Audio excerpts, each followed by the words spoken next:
All right, guys, mini truck and row. This is where it's at. This is what I grew up doing right here. Okay, the truck that everybody knows. You got to make it move. Ready? I'm absolutely ready.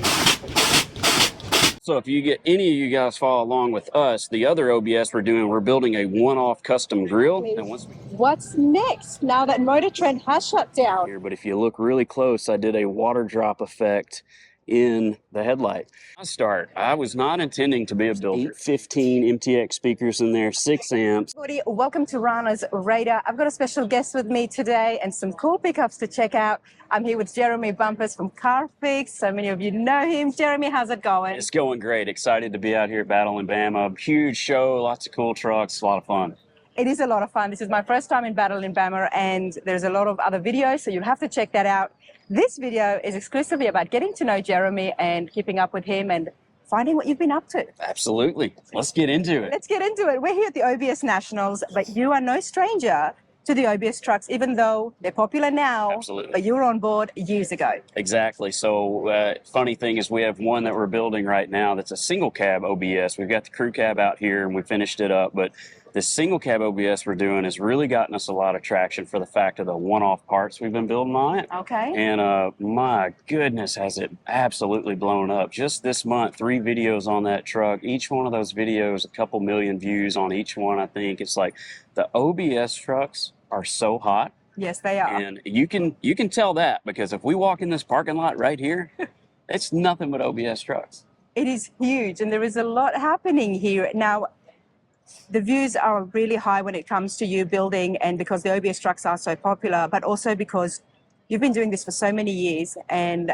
recently, how you came up to my attention, there was a major project that involved several of people, many that you have worked alongside on screen. Sure. Yeah, there was so Brian Fuller, good friend. If you guys watch CarFix, you know he's the co-host there. So Brian's got a really cool shop, and we basically built a car from scratch in 5 days, the Fleetwood. Was it really 5 days? I think a lot of people would like to know. It was really 5 days, but I guess maybe you could say we cheated a little bit because we used technology. But Tom over at Saltworks Fab has the really cool machines now where you can basically press out these aluminum panels. We were able to scan the buck that Brian had built, and Tom was able to take that, start basically making these panels on his machine, and it was like a puzzle that you could put together. It's really where technology is now compared to what we were doing 20 years ago. I was bending metal over anything I could find in the shop. And now we've got these huge machines we're scanning, and these machines are making these parts. It's really unbelievable. Now, no, it's not taken away from the craftsmanship. We get that a lot, but because you still had to fit it. Absolutely, you still have to fit it. You still have to work it. There's still shrinking, stretching, planishing, hammering. There's all that stuff that's still involved with all that. And then, of course, you're still tigging together. You're planishing those well. You're doing all the stuff that you were still doing. But what I think is great about having these machines now, it's for the customer. Yeah. Because imagine building that car from scratch on an English wheel or from a flat piece of metal with your bare hands. You could have multiple years and thousands of hours in that, which could potentially be millions of dollars to build it. Absolutely. Where we were able to take that and put it together in 5 days, and look at what that's going to do for the guy looking to build a custom car like that. It's really going to change the game. The Fleetwood was a very impressive project, and it's not a small car. It's a massive car. Those panels were huge. Yeah, 20 feet was that car. 20 feet long. Now, I'm fascinated with the technology behind that, and hopefully I'll be able to bring it onto the channel, exactly the machine that was used. But you have to check out the social media where you can see so many time lapses of you guys working, and of course Chip Foos was involved as well. Yep. It was fabulous. So you have to check that out on your own time. But Jeremy, this is my first time sitting with you. Let's get a little bit of background information. I know your lovely wife and son is here as well, and more kids at home. Tell me about yourself and how you got your start. So my start, which I've talked about a lot, was kind of an accident. I loved building trucks, came up in mini trucking. So something like Battle and Bama, most of these guys here, I've seen them before or we know each other, coming up doing the mini trucking thing. I didn't expect the mini trucking to go into hot rodding. And I'm so happy that all this mini trucking, the OBS trucks, everything's coming back because the OBS trucks is so awesome to see, what they're doing, how popular they are. But with my start, I was not intending to be a builder. And like I said, I've mentioned this on podcasts and everything else. I was actually an athlete. So I was playing baseball. I played baseball through college. I was going to be a teacher. I thought I'd be a coach. Wow. That's where I was going with this. So as I'm doing all this, I decide how much I love to build these trucks. I'm like, you know what? I'm going to quit playing ball. Ooh. Did you have any hot rodders around you in your A little environment? bit. So growing up, my dad is a car guy, but he wasn't out there building anything. I do have an uncle that was a painter, and that's where the fascination for me kind of started. So me and my cousin are really close. We're always together, and my uncle was always down there painting cars. I was just like, just fascinated with that. So that's where that really kind of started for me. I wanted to be painter, and then that led into wanting to be an upholsterer, and then next thing I knew, I'm like, I want to do it all. So I have a joke I just said to someone a second ago. They were like, who did the interior? It's like, well, I did it. Who did the paint? I did it. Who did, and I of course had a couple of people helping along the way, and they were like, man, you do all that. And I thought, I didn't master any of them. Yeah. But because I tried to do them all, I do like the aspect of if I needed to build it start to finish by myself, I know I could do that. And that was where, I kind of started. I ended up going back to a VOTEC school, which it was VC Tech in Alabama at the time, but it was all of the YOTech instructors. They kind of branched out and started a school. So I got that, I would say, that YOTech kind of training, which I think was And this really was good. straight after high school? This was a few years after college. Okay. So I decided I'm going to go back, I'm going to do that. And I had a thought, since I wanted to be a teacher, that I would go to the school. I would really learn the ins and outs of it, through the book. And then at some point I'd be a VOTEC teacher. I just had teaching in my, that was what I wanted to do. Okay. And the way all that ended up panning out, it worked out great because next thing I knew, we won a couple of shows with a Mustang we built. Had a guy ask about television. It was how-to, and I thought, I'm going to get to teach. Yeah. So we started the television stuff, and I've been teaching on television ever since, and I've absolutely loved it. And back then, my teachers that I see now that I went to, when I was in school were like, it's so crazy to watch you do this now because you would have taken an F before you got in front of the class and said a word. Wow. And I was like, it's changed a lot. It's Yeah, changed it's a lot. The confidence. Yeah. And wow, well, that's pretty amazing. Awesome. Yeah, it was. You wanted to be a teacher, but at the end of the day, you did become a teacher in a way. I had I lived a lot of life real quick, and it was, I was doing sports, and I thought maybe that was going to be the thing. I was also playing in a rock band. We thought we thought that was going to be the thing. I love doing sit downs. You never know what comes out. Yeah, and so I was doing these two different things. Our band was practicing all the time, and when we graduated, they moved off to pursue that, and I was like, I can't. I gotta try to go play ball or whatever I was gonna do. So when I went back to build cars, I actually thought for a while that I had messed up. I was doing these cars. I was working for somebody, and I was like, I really messed up. Because the passion was there, but the money was obviously not coming in. Yeah, the money just wasn't there, and I thought, did I completely screw myself from building these hot rods? And thank goodness, with all the support of all these people, the companies we work with, all our buddies, it all worked out great. We were able to get on television to do it. So it made me feel like the way I looked at it was I made it to the pros in this side of it. So it I mean, it didn't just work out, Jeremy. It skyrocketed. You didn't just end up having a successful shop, hot rod shop in Mississippi. Right. That's right. Now, you went on to be on television, and especially with CarFix, which so many of the viewers would know and recognize you from. For so many years, it's been here on Motor Trend.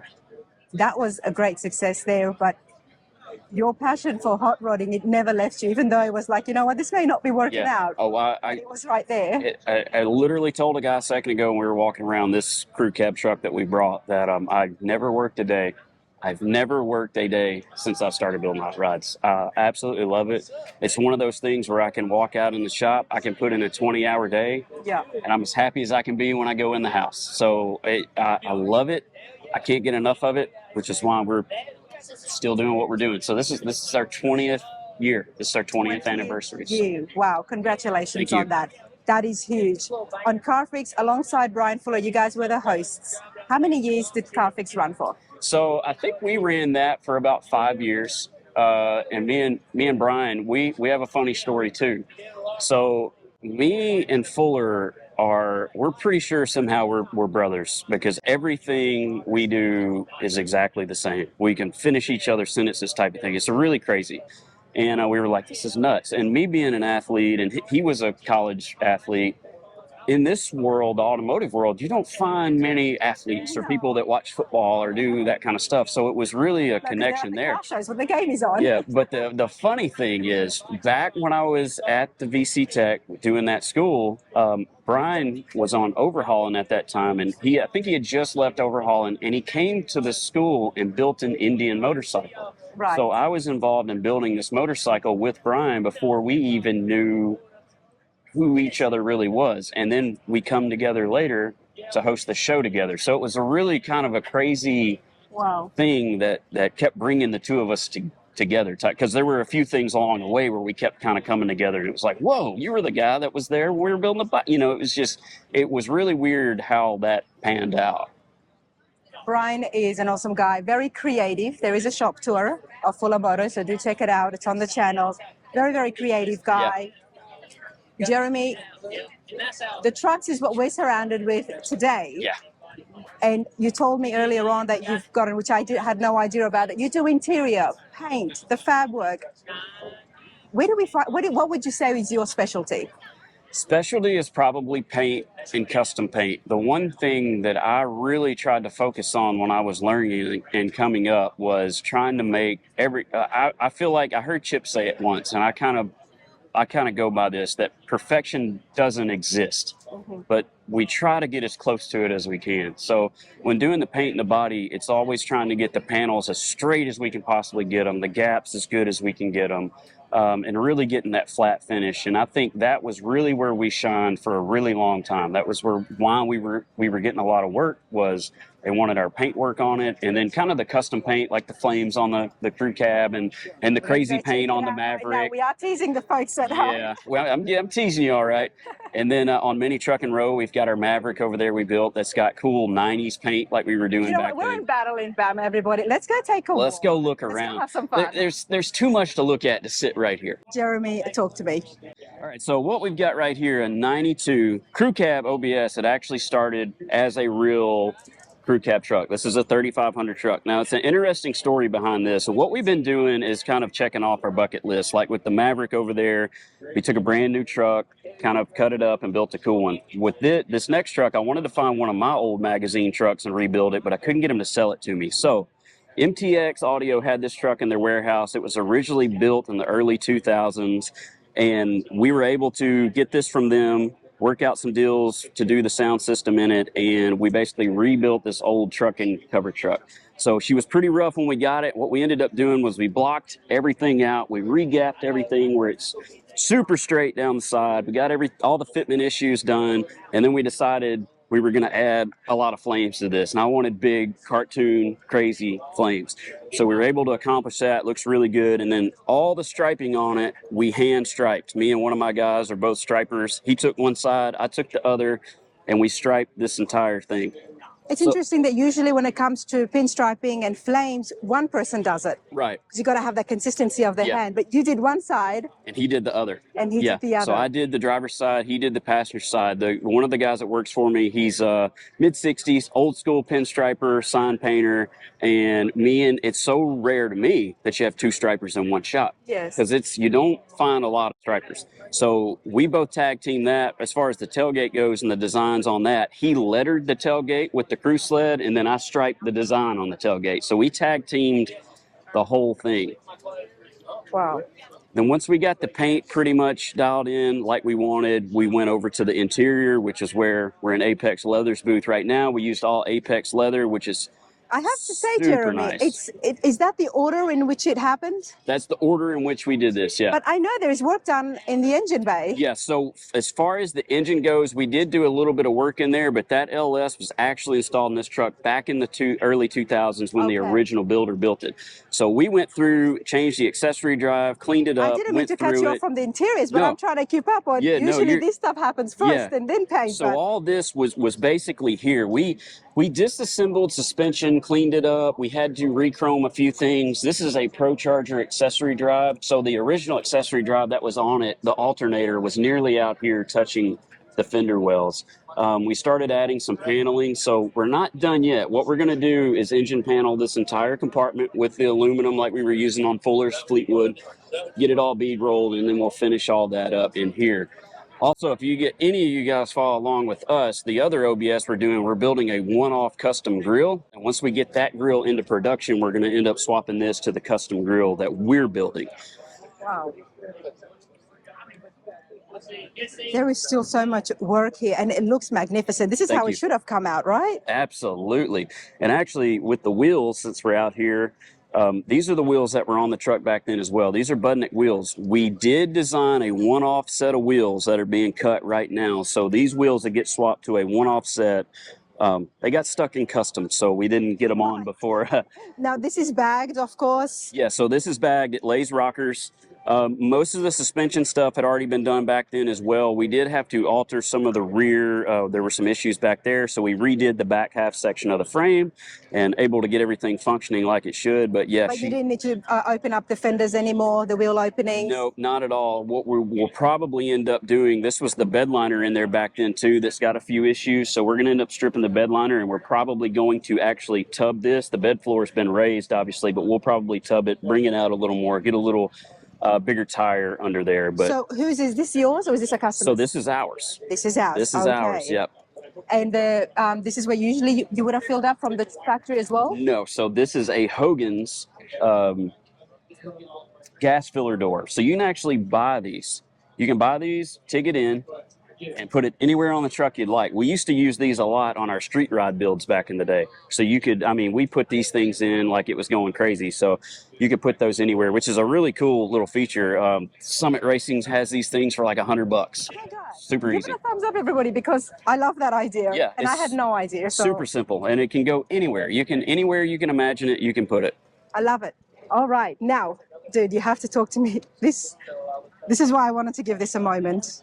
There's a lot happening here. There's a lot going on here. So what we did, Joey Williams, a good friend of mine who's in Columbia, Tennessee, while I was doing the paint, he took the door panels and actually built out the pods. So you can see where the MTX 8s are and how this kind of rounds out. He built all of the MDF. He filler worked all that, brought it out to the shop, and we're going to have a full YouTube video on the interior thrash on this. But these are power sport speakers from MTX, so they're super loud. We've also got the kick panels that we built there. Obviously, the seats have been done. I hand-stitched the seats at the shop. The console was pretty cool because that console was actually built with the truck back in the early 2000s. So we wanted to keep that. But what we did was we rebuilt most of the top. We rebuilt the rings with the subwoofers in the top. We had to do some rework to it, but we tried to keep with what it was back in the day. Honestly, dude, 2 subwoofers right there, right in front of us. Right in your face, 4 behind the seats. We've got 6 10-inch MTX subwoofers. We've got 3 MTX amps back here, and these are their new stainless amps. These things are really, really cool. They look great, and it's really awesome for, a lot of hot rods and stuff now. And I used to think that speakers could only be limited to wood. Ooh, yeah. That's a game changer altogether. If we get over there, or you get over there and check out our Maverick that we built a couple of years ago, it's got 8 MTX 15s in it. We cut out the entire back wall, and it's so loud it gave me vertigo. Jeremy likes his music. I like music. You like your sound. I like music. I was in a rock band back in the day. I like it loud. There you go. That is super cool. I love what you've done to the center console. So that was there in the beginning, but you've added this whole section. So actually the whole thing was there. What they had done back then, they had inverted 212. So what that means is the 12s were flipped upside down and the back of the subwoofer faced up. So what I did was I had to come in, I recut all of this out, refleeced it, built new rings so we could set 10s down in it. We re-bodyworked the console, and then obviously we built all of the paneling back here, the subwoofer boxes. Joey at Outlaw Garage did most of all of this woodwork, all the routering work, and then we wrapped it all in the shop when he brought it back. And we're going to have a really cool video on all this stuff happening. We're going to be giving all those details on exactly how to keep up with Jeremy in just a little bit. This is not stock, is it? How did I miss this cool truck? No, it's not stock. No. Okay. I mean, I was surprised that there were subwoofers in the back that came like that. So this is nice. Yeah, there's a ton of work in this thing. The guy that originally built it back in the day in the early 2000s, you know, did a great job on it. It just had kind of a rough life along the way, so we brought it back, brought it up to date. And yeah, it's turned out really cool. It really has, and it still gives you the feel that it is from that time, and that's why I assume because of the center dash with the stereo. Yeah. And the sunroof. Yeah, so that's a legacy tops roof. So this wasn't in, we added this. So one thing that the original builder had done, and it was one of the reasons for going with the rag top, even though I do like a rag top, they had fiberglassed and painted the entire headliner. So the headliner weighed so much, it was crazy, you know, and it was cracking and doing some stuff because it had been done a long time. So we cut the headliner in half. We put the legacy top in because I didn't know what I was going to do for a headliner. You can't buy them for this truck. We didn't know what we were going to do. Luckily, I was able to get all of that old paint and fiberglass off of it, clean up the headliner. We wrapped it in the Apex leather, got the top in, and there you go. This is so fitting. I'm so glad you're here at Battle in Bama because this is very fitting for what we've got going on. And not just that, it's very fitting for the times. It's a perfect spot for this truck to be, that's for sure. Absolutely. Jeremy, we have to go and check out the Maverick. Since we're here, we're on foot. And at the same time, you guys can see where we're at and get a little bit of an idea of the vibe here at Battle in Bama. Absolutely. You lead the way because I've got no idea where it's at. Get to have a nice walk, and we've got Kim here as well. How's it going, hon? And Kim, tell me about your son. Who have we got here? This is Jeremy Bumpus Jr., so we just call him JB, but he's a car nut just like his dad. Well, how could he not be, right? Right. Kim, what's it like living, being married with Jeremy? You've been in the picture for, I mean, most of his career. It's exciting. He's always throwing something new into the mix, and we're always busy. So, I mean, You've got to keep up with him. Yeah, I have to keep up with him. Yes, he's making our to-do list 100 tasks long every week. So. She won't give herself enough credit, but she actually runs the entire business. So everything with our shop, she runs it. So she's got it all. I love that. Jeremy doesn't touch paperwork. It says he's allergic to it. So. You know what? I come across that all the time. Yeah. And what I say to the wives and spouses is, you keep the lights on. Yeah, we do.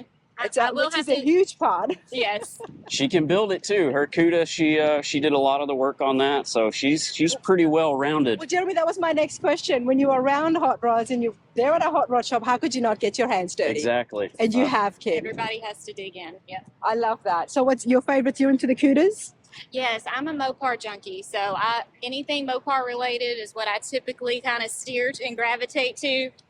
But, you know, we love everything. We build everything at our shop from all different makes and models and then different styles as well. So we do fully modified, but we've done a ton of classic original builds that, you know, like my CUDA, it was all original. So 100%. It was a 100-point car. 100-point car. Yes. Wow. And how many builds can we see at a time happening in the shop? We average between 15 and 18 at our old building. We would keep 20 to 25 in-house at all times. Now that we've moved the shop, we've definitely kind of downsized intentionally, just so we didn't have that sort of backlog at all times. So, but we actively keep 15. We rotate them out. I mean, I've got to get myself over to the Hot Rod Shop MS, a Hot Rod Shop, Mississippi. Oh, yes, it sounds like a big facility with lots happening. You should definitely stop by. Absolutely. And of course, everything is done in-house. Yes. You don't outsource anything. We do not outsource anything. Wow. Except for chrome. We're not going to dabble in the chrome business. Oh, that's of but course. yeah. But we are going to have a chat with Jeremy and find out exactly what's next now that Motor Trend has shut down. What's going to be next and how else we can keep up with him and his builds. But for now, everybody, here we are in Battle in Bammer, and we're about to go and check out the Maverick. The vibe here is awesome. So I've got to be quick when I'm walking through with a celebrity because I don't do want to stop you, Jeremy. Surprised we haven't got stopped yet. I know. It's pretty crazy when you're coming through, and about every 5 minutes or so you're getting stopped. But we're actually about to pass another build we did on the way to the Maverick. I want to check it all out because, Jeremy, I'm not familiar with your builds, I will be honest. So I do want to check it out and find out exactly how you get your hands dirty. Absolutely. We're about to see it when we turn this corner. All right. Good husband, just give the wallet. Take the... I did not expect this. Yeah. So this is more of what we specialize in. Kind of your old school hot rods. This is a 49 Chevy. It's owned by Adrian and Joe Shelton, sitting on a roaster shop chassis. We originally built this truck for him 15 years ago. And over the past year, we brought it back in, put it on a roaster shop chassis, changed the injection system, changed the interior with the Apex leather, got it low to the ground. And so if you look at like the cab and some of the stuff, that's paint from almost 20 years ago that I did. Wow, so you didn't repaint it? So we didn't repaint the cab. We didn't repaint the hood. The front fenders are not repainted. The doors are. Dude, it looks wet. I mean, it could be the lights, but this looks really fresh. Longevity has really been our thing. We want them to last as long as possible. We did reshoot the doors in the bed because we installed the Kindigit door handles. And you know, it's really clean, it looks good, but we need to walk around the back because that's where it shines. So this was kind of the focal point for this truck. What we ended up doing, we teardropped the bed rails. So these would have been flat, this would have been open. So now this is all teardrop. Tailgate's fully welded in. We actually curved the stake pockets so they curve back in. And then all of this is hand built. The roll pan's hand built. This was not a bought piece. All this has been made. This was a 68 Camaro bumper, and we had the idea of let's do something like a split bumper like a 70s Camaro would be.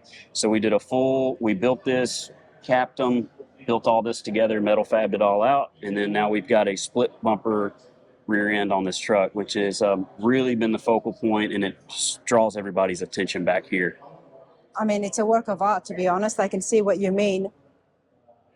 We've seen a lot of different people, a lot of different trucks on the channel before, and everybody likes to play around with those sides. Mm-hmm.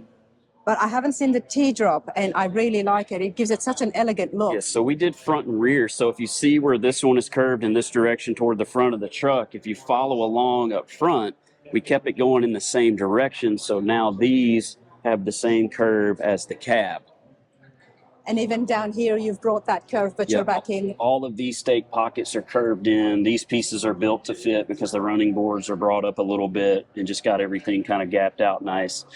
So it turned out really good. Actually, what we're doing with this one is we did this over like a 9-month period where we brought it back. We're going to this winter do the same thing. We're going to engine panel it and panel the bottom of the truck just to bring a little more to it. We had a deadline to get it to the shows he wanted to go to. So we were able to do that. He's taken it out, shown it for the year, won a lot of cool stuff. So it's been really good for him. And this is obviously custom made as well. So actually, this was pretty cool. What we did was we ordered another set of 49 fenders. So these are the AMD fenders from Eddie, and we cut these to actually mimic this. So if you look straight over the top of the bed rail, they're exactly the same.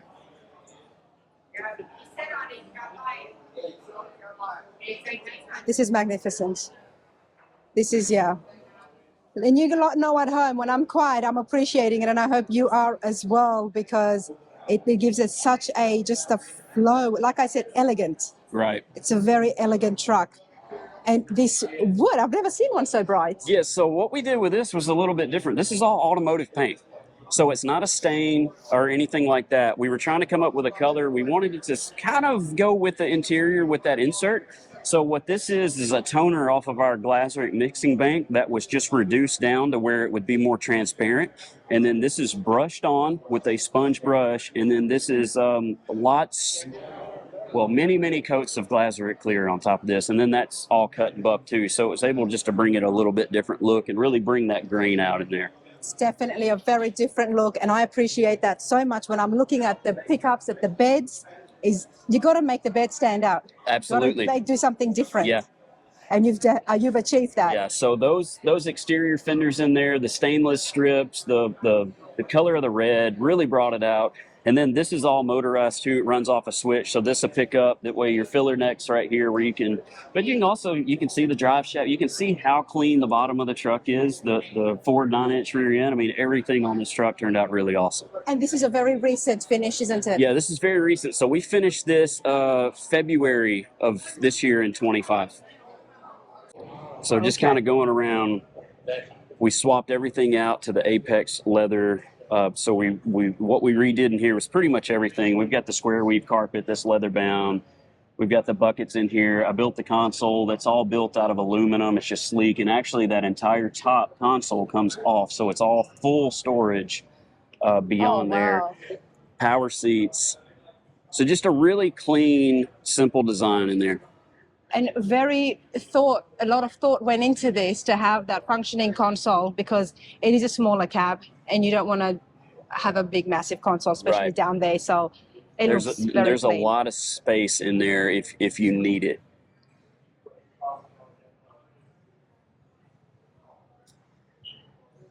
This is interesting. The window, right? So originally when we built this truck back then, this was all chrome. This was chrome. Everything was chrome. We ended up going back. We pulled all the guts out of the door, pulled all the trim off. We color matched everything to it now. So, and that's all power. Everything's power in here. So he's got power windows. As far as we've got a lot of body fab. The running boards are raised up to the cab. And you said you put a roaster shop chassis in this? Yeah, we've got a roaster shop chassis under there. What did you do 15 years ago when you first restored this? So it was on an S10 chassis. So that was a big thing we used to do back then with these trucks. They have the same wheelbase. So you can get an extended cab S10 and it would be the same wheelbase. You could set the truck right over there, build body mounts, and you'd have more of a modern drivetrain. And then with the S10s, it always seemed to work out back then because there were LS swap mounts that would bolt right into the S10 chassis. So you could really build off an S10.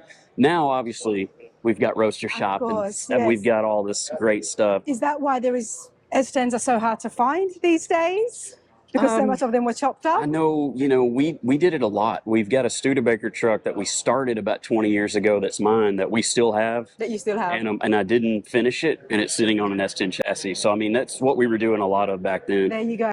So hopefully we can see it at some of the bigger shows around the country this year. Absolutely. I think we're going to be seeing a lot more of this one. He does a lot of the indoor show circuits. Yeah, this is beautiful.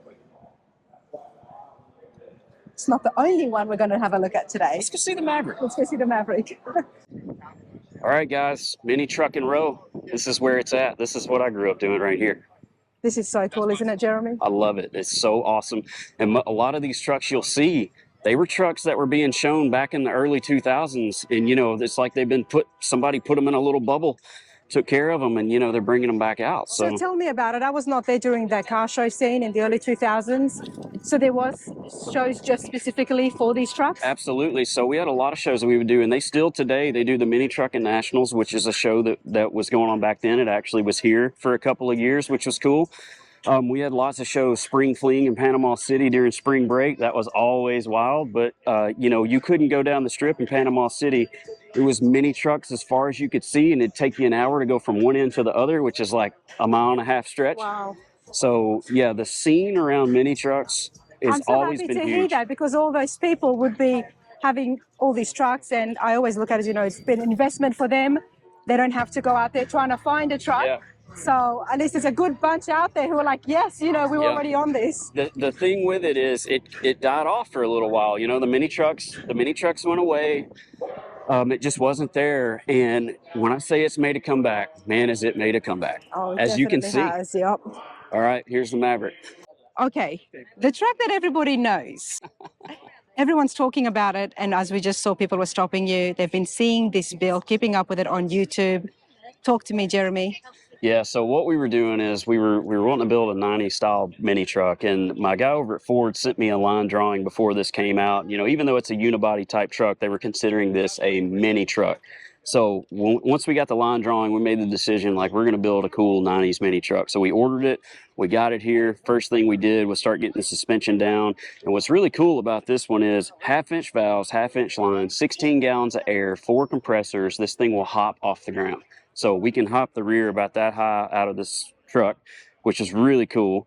And then the next thing, we kind of started leaning toward like the paint, and we wanted a 90s paint like we were doing back then. So you can see there's a lot of detail on what we did. We did some breaking up where we've got it shadowed. All this green that's kind of like a highlighter color. That's 2 different colored greens where when we would shoot one, we would shoot the next one wet over the top, and we'd take saran wrap and make a marbleized effect. We'd stick that on, pull it off, With and that's saran kind of wrap. yeah, and that's Wow. the effect you would get all the way down through there.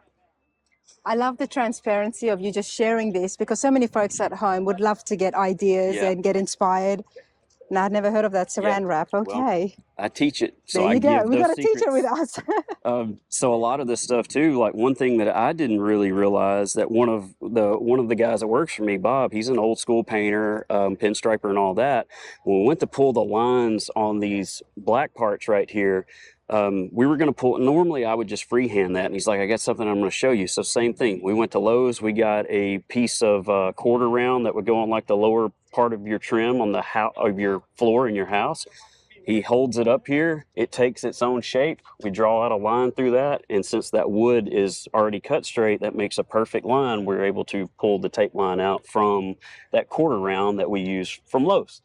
So that's how all that worked I out. love that, because not everybody like myself have got a steady hand. Right. So, you know, and sometimes that's just part of it. And we've got the pinks and the purples, which were colors we were using a lot back then. If you look around, you'll see a lot of that. We've got all of the heavy flake that's in here. When the sun hits that, it looks like there's glass in there, which is really cool.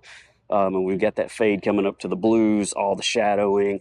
And then if you come across to the camper shell and you look up top, I've kind of mimicked all that down the side on the top. So we've got our purples going into the blues. We've got yellows. If you look in this yellow, you'll see a lot of little squigglies in there. That's actually buffing compound. So I went through, squeeze out some buffing compound to make those squigglies. And then once we lay that paint on, you'll wipe that off because it doesn't dry, and then it leaves those lines in it. So it's just a couple of those little paint tricks we used to use back in the day. You could use shaving cream. You could use all kinds of cool stuff that you could paint over and would make this cool effect. You could have just left that as yellow. Could have. It's such a minute detail, but it makes a difference in the light. Absolutely. And it's the same thing in this orange right here, which I believe that was shaving cream. So basically I sprayed some orange, loaded it up with shaving cream, took an acid brush, brushed through some of that, wiped it off, and then there you get that effect. So it's just a lot of little tips and tricks you can do to get something cool. Wow. Maverick, talk to me about the name. Yeah, so he said he'll be here in 20 minutes. Awesome. So as far as the Maverick goes? The name. Yeah. So with the Maverick, the Ford Maverick, I don't know why they called it a Ford Maverick since we had the Maverick from back in the day. You know, I don't know why they decided on that.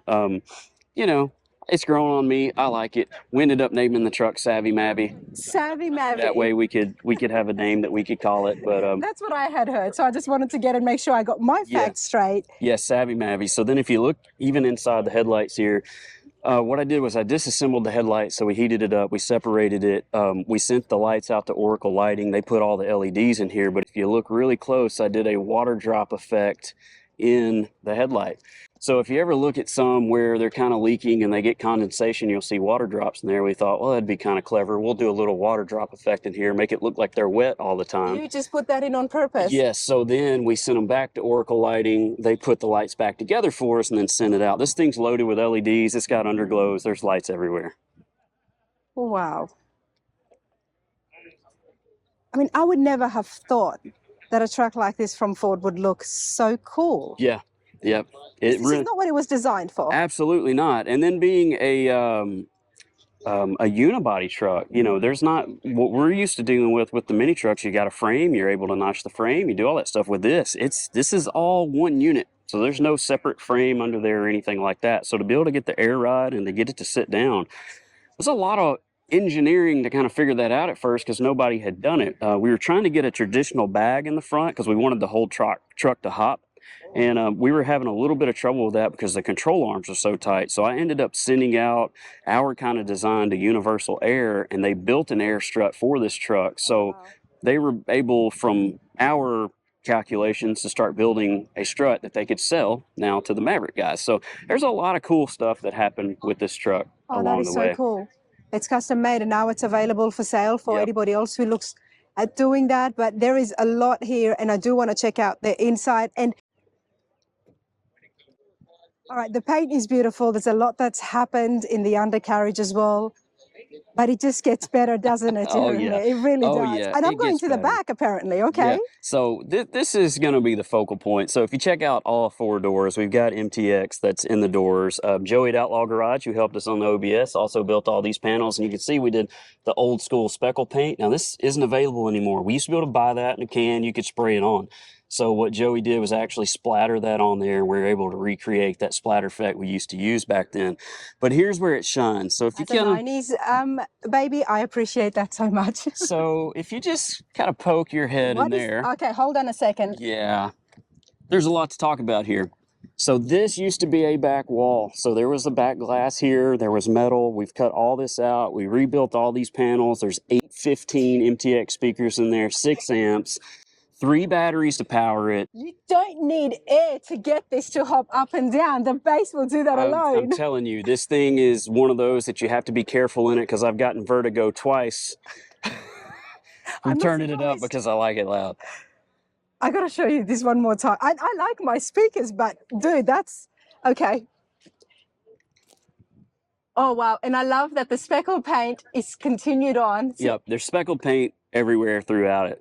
So, you know, lots of fabrication there, lots of MDF routering that Joey did, really made it cool. Once again, this is all Apex leather where we're in their booth over there with the OBS. So I really stand by their stuff. And as you can tell, it looks great.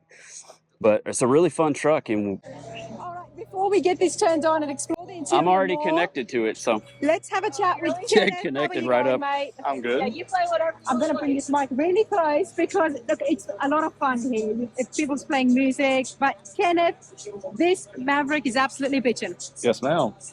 Tell me your connection with the Maverick and why you decided to do this. I actually bought this one from Jeremy. I built a silver version around the same time, and I recently sold it last year, and I knew that this one was available, so I just contacted Jeremy to get it out and get it to shows.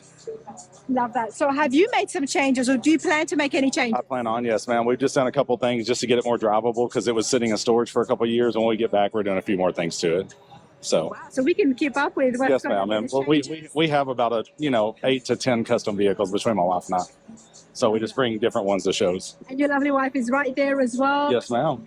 And of course, she's got to be into this world Yes, to be ma'am. married with you and have 10 between you guys. Well, I do appreciate you letting us turn this on. Thank We're you, going to ma'am. have a look inside the engine bay and then we're going to see it in action. Hey, hon, pull the hood prop on really flat. The wind got me yesterday. Wow. Oh, no! But you know what, Kenneth, Well, at least what I it's just factory appreciate? blue. It gets driven. Oh, yeah. This is the thing with these trucks, right? No, we've actually driven this one. Yeah, Kenneth is going to drive it for sure. So we just fabbed these up real quick, nothing crazy. We put the scoops in it. That's 65 Chevelle hood trim that I just basically just shaped back up. That would have been the front of the trim. We just take that back up and pops into place, and all the screws to remove the panels are hid under that trim. Yeah, I started to put hood struts in before I came to town, and I pulled this bolt right here, and I was like, no, not getting in that today. Yeah, no, I was like, when the first show we were going to go to, I pulled them out of the booth and hadn't figured out mounting them yet. So I mounted them 10 minutes before we put it in the trailer to go to a show. So you want to talk about a last minute deal? No, they work. I didn't want to get into it Yeah. right before we left the other night. That looks pretty cool. Yeah. I love the fact that you said that the engine bay, you had to do something because there was not much you You could just do. can't make them pretty. They don't put engine covers on them. It's just black plastic. There's tubes everywhere. It's crazy. But here's what we got to do. Hop to the passenger seat.